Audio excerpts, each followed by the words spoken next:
Have you ever felt like you're running a marathon on a treadmill? You're exhausted. Your shirt is soaked. Your heart is hammering against your ribs like a bird in a cage. But when you finally stop to wipe the sweat from your eyes and look around, you realize you're in the exact same spot you were 6 months ago.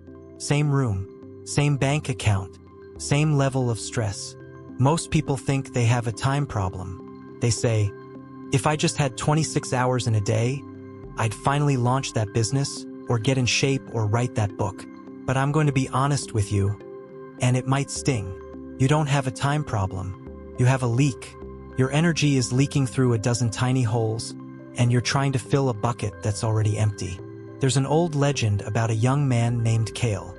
Kael was the hardest worker in his village. He didn't just practice, he obsessed. He bought the finest yew wood bow. He hand-fletched his arrows. He worked until his fingers were raw and bleeding. But Kael had a secret shame. He never hit the target. Every morning, Kael would march into the deep, gray fog of the forest. He'd stand there, blind to the world, and fire hundreds of arrows into the mist. He told himself, life is a numbers game. If I shoot enough, the law of averages says I have to hit something. But every night, he walked home with an empty quiver and a heavy heart. Finally, he went to an old master who lived by the still waters. Kael was shaking with frustration. Master, I work harder than anyone.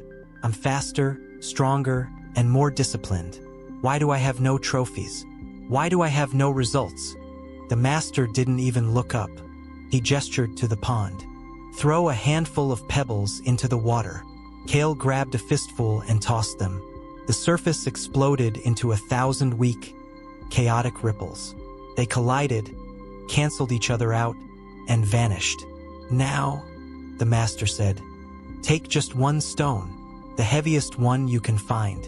Drop it with all your strength. Kael did. A single massive boom echoed. A surge of water pulsed outward in a perfect, unstoppable ring that reached every shore of the pond. The master looked him in the eye. The fog isn't your problem, Kael. The problem is you're aiming at everything, which means you're hitting nothing. We are all Kael. We wake up and immediately fire our attention at the fog. We check 15 notifications before our feet even hit the floor. We answer emails that aren't urgent. We sit in meetings that could have been a text. By 10 a.m., your focus tank is on empty. You've thrown 100 pebbles, and you're wondering why there isn't a wave. Here is the truth. You feel busy because you're managing chaos. You're stuck because you lack the weight of singular focus. In physics, work equals force multiplied by displacement. If you apply force to a wall, the work is zero because the wall didn't move. You can sweat all day, but if the needle didn't move, you didn't work. You just vibrated in place. So how do we stop the vibration and start the movement? We stop living by accident and start living by design. Starting tomorrow, I want you to try the rule of one. No phone for the first 60 minutes. No noise. No input. Don't let someone else's agenda colonize your brain. Identify the one task, the one that makes you a little nervous, the one you've been procrastinating on, and do that first. Do not move to a second task until the first one is buried. Complete. Done. Don't clear the field. Don't aim at the fog. Just drop the stone. A distracted life is a quiet tragedy. It's a series of almosts and could-have-beens. But a focused life? That's where legends are made. If you're ready to stop throwing pebbles, drop focus in the comments and tell me what your one stone is tomorrow morning. Let the community hold you to it.